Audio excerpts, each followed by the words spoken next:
Portsmouth new Brexit border post could be demolished. We're going to read into this more from Sky News, you guys. Let's go.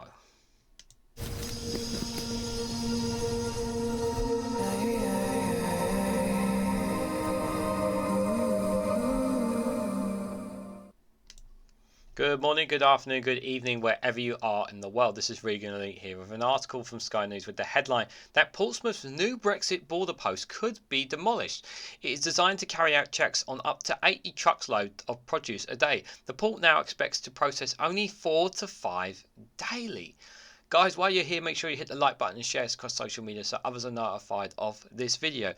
So who's responsible for this error here?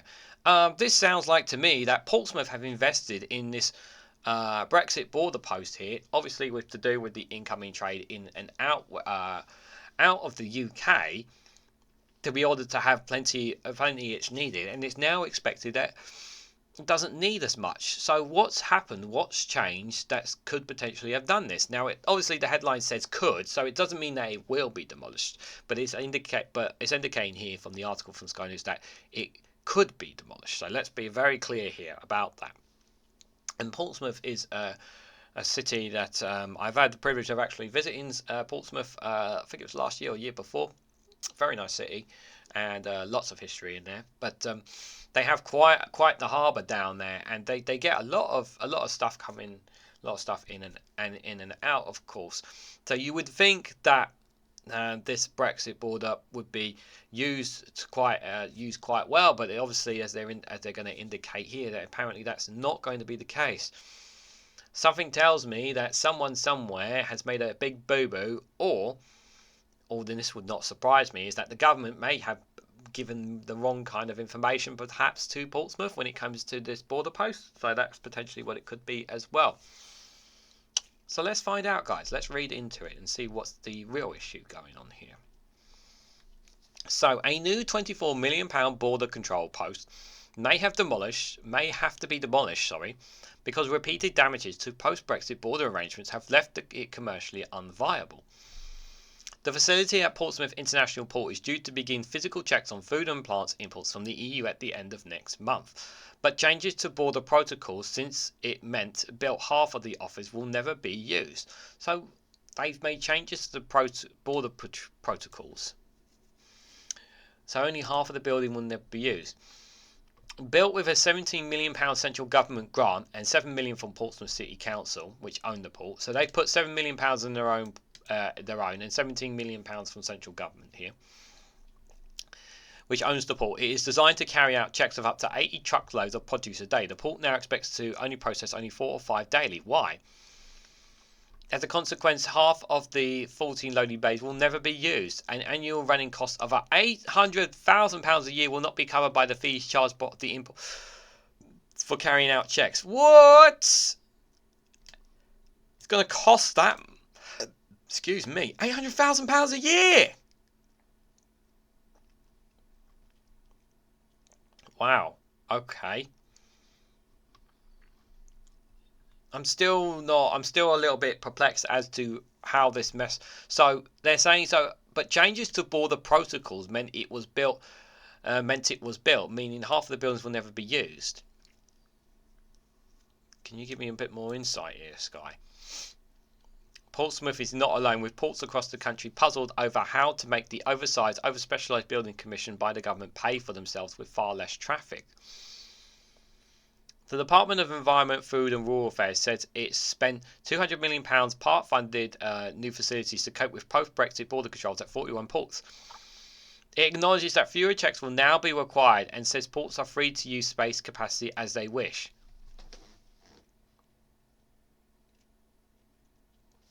Why are you saying this now when money has been invested in this? So let me get this right.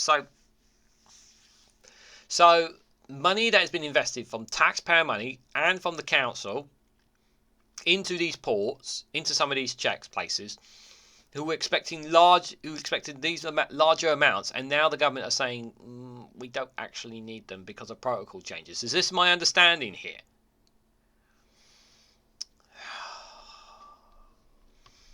The problem in Portsmouth is that the facility, built for a very specific purpose inside a secure area, has no obvious commercial use, so the port is considering building a new smaller facility and decommissioning or even demolishing the existing building to make space for a commercial viable project. So this is it. They built this. This is the new border post in Portsmouth. It's all ready to go. It's all ready to go. This was built to a DEFRA Department of Rural Affairs specification when the border operation module was announced, and it's been mothballed for 2 years while the checks were delayed. Mike Sun, as director of Portsmouth International Port and chairman of the British Port Association, told Sky News. So this is what the DEFRA had said for them to build. DEFRA had told them in the past this is what they needed. These were the specific ramifications that they were told to be ready for. And now they're saying something different. So the government have wasted taxpayer money and the council have wasted taxpayer money building this, only to find now the government are saying something different a few years later. Now the border will be operating with far fewer checks and we are going to struggle to cover the costs, running at around £800,000 a year. And it's going to cost too much. So now they have to either demolish it and revamp it or whatnot as well.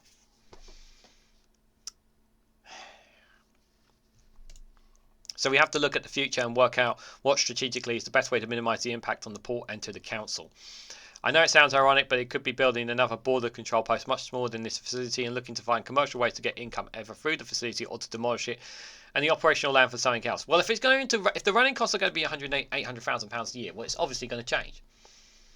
Costing £800,000 a year, they were told to build this, and now they're being told they're not, and then the government are admitting they don't need this, and they can't just leave it here.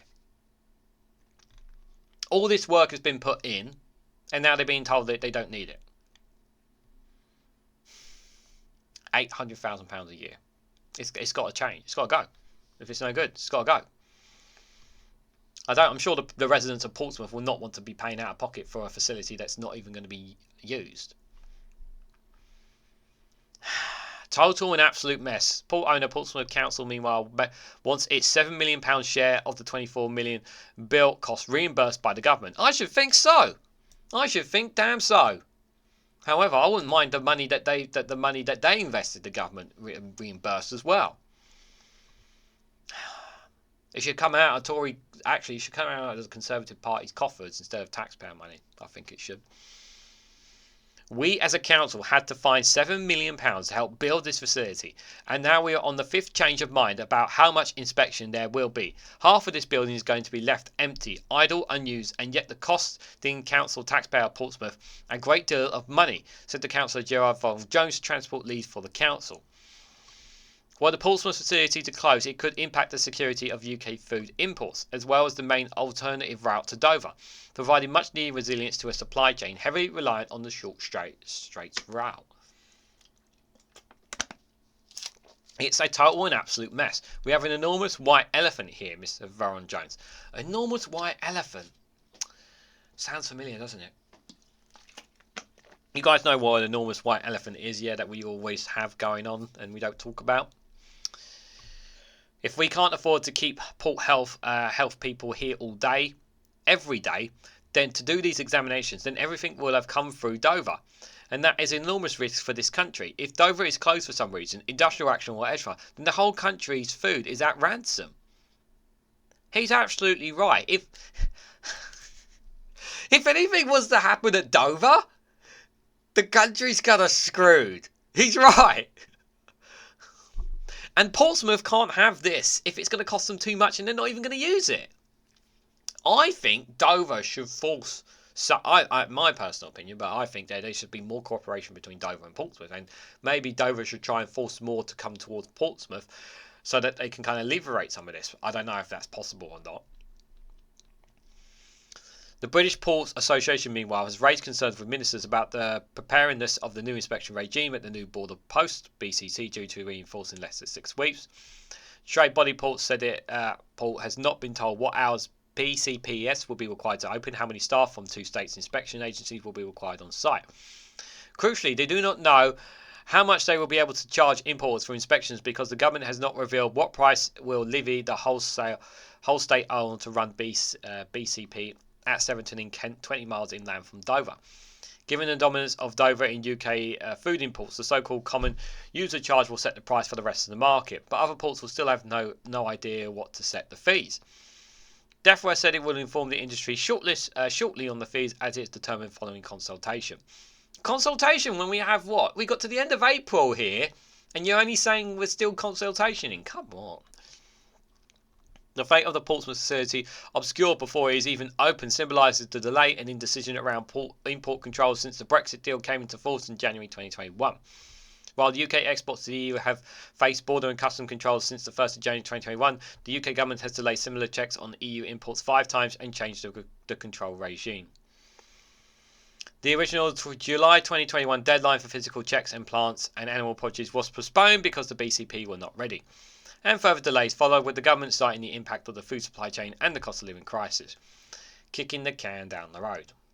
In April 2022, the government announced a wholesale revision of its plans for the border, introducing a new risk-based approach that limits checks to certain high and medium risk food and plant categories. This was delayed again, and the stage introduction finally began in January, with medium risk food and plant imports requiring health certificates signed off by vets or plant health inspectors, followed by physical checks from the 30th of April. Even with reduced checks on the importancism of the government's own analysis, border controls will add £330 million a year to the cost of trading, with a contagion and increased food inflation. Spokesperson for DEFRA said our border control post has sufficient capacity and capabilities, including our temperature controls, consignments to handle the volume and types of those expected checks, and the authorities to be working to minimise disruption as these checks are introduced. Well, we covered most of that in another Brexit video, to be fair, but the main gist of this video is pretty much the Portsmouth situation here, and they're obviously saying Portsmouth is not the only one alone here. Well, they didn't highlight what other ones are now, which is starting to make me think how much more money have we wasted now with regards to the government not being clear and precise about things, and the whole kicking the can down the road because we were never ready for this. So we've wasted taxpayer money building this port in Portsmouth, building this in Portsmouth, only to find that they don't need this, and to find that it's going to cost too much money, which means that Portsmouth Council now want the money that they've invested back.